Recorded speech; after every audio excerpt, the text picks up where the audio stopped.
What is going on, guys? It's a beautiful day outside, and why I'm telling you that is if you've seen my videos in the past 2 weeks, it's been snowing in them. It's ridiculous that now it's suddenly summer. It just changes over here in Toronto, but I'm excited about that to finally feel like it's summer here.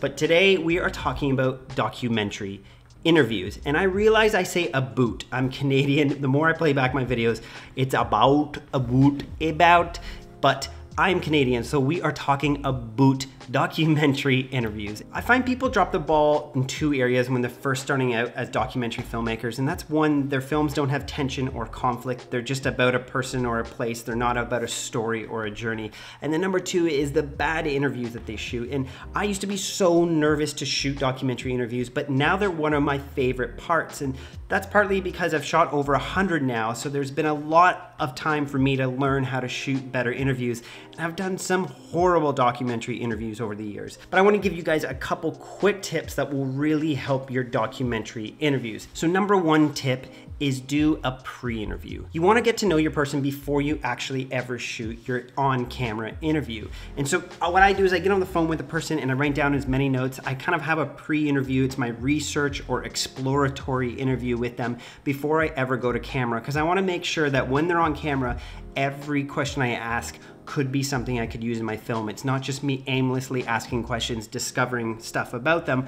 I want to know as much as I can ahead of time so that that interview has purpose and I'm not wasting anyone's time. So do a pre-interview, and if you can't meet up with the person ahead of time or get on a phone call, watch other interviews of the person if there is any, or do as much research about their life or about the things that they're familiar with. So let's say it's a farmer and you can't get on the phone with him ahead of time because he's doing his farming things.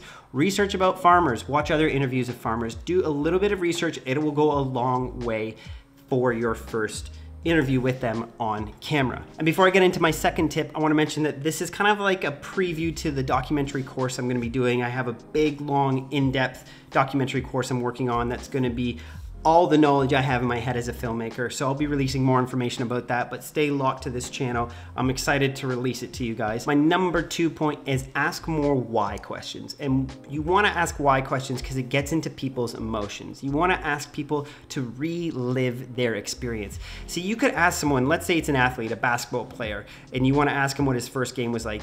Don't ask just what happened in your first game. Ask him what was going through your head when you first stepped onto that court. What were you feeling? Imagine yourself back in your first game. What thoughts were you feeling, or what was going through your head? I like asking people what was going through their head because it gets them thinking about that moment. They actually have to relive the past, and they'll give you a genuine answer, not just about what was happening, about what was happening in their head, what they were feeling.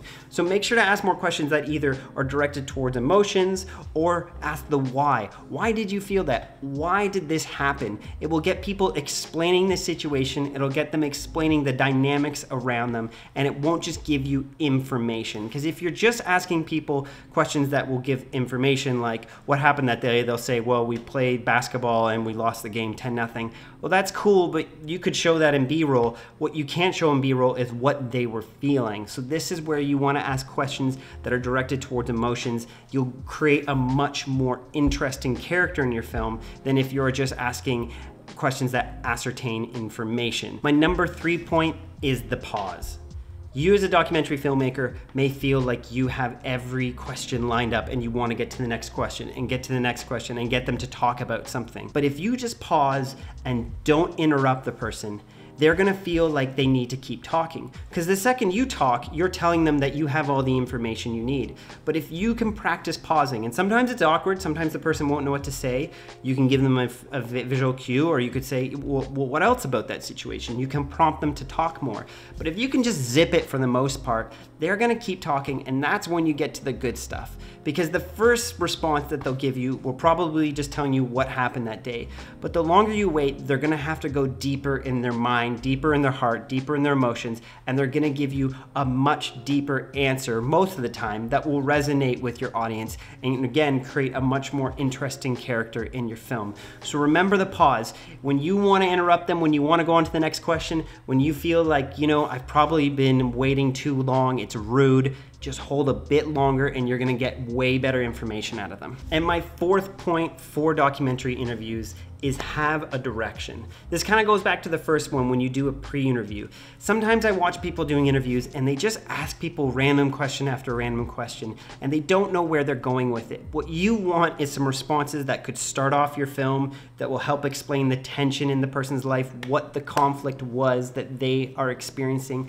And then in the end, you want to have a couple questions that can kind of not wrap up the film, but give clarity to what they learned. Every film is about showing someone's journey, and along that journey, people learn things. So it's important for you to be asking your subject what they have learned. What do you think you learned through this experience? When people can talk about that, then you can show their journey from when they didn't know something to when they knew it, to when they were less mature, to when they matured through this experience, or even just what it did in their life to their relationships or their own emotions. So if you can kind of have a direction for the interview, if you know where you want to wind up, where you want to land, then it'll help you ask questions that will help that person tell their own story.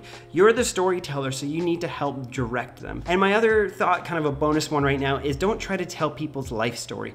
Maybe focus in on a couple instances in their lives, because sometimes people haven't ever been on camera, and it's kind of, you know, it's actually really cathartic when you start talking about your life and they will blab and they will blab and they will blab, or maybe they won't say anything. But if you get a blabber, make sure to have some questions that can help them get back on track and maybe talk about just a few different stories in their lives. I kind of equate it that every 10 minutes of interview, you should times that by 10 in the editing process to go through it and to cut it up properly. So if you do an hour-long interview, you could potentially have 10 hours of editing to work footage around that and to work through it properly. The math doesn't seem like it adds up, but it's kind of what I've experienced in my own life with my documentary filmmaking. So I hope these tips help. Just to review that again, do a pre-interview. Don't go into the interview blind like you've never spoke to them before. Number 2 is ask more why questions, get into their emotions, find out what tension is in their life. Number 3 is pause. Don't interrupt them. Let them talk. They will give you better answers.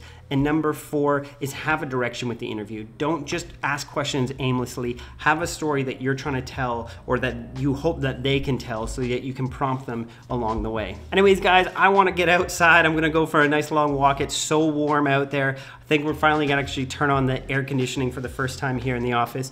But I hope you guys are doing well, and I hope that you're staying safe and that things are kind of getting back to normal for you. But I will see you guys on the next video, and look for more information for the documentary course in the upcoming months. So if you haven't subscribed to this channel, then make sure to subscribe and you'll know everything that's happening. And check out that community page on my main YouTube page.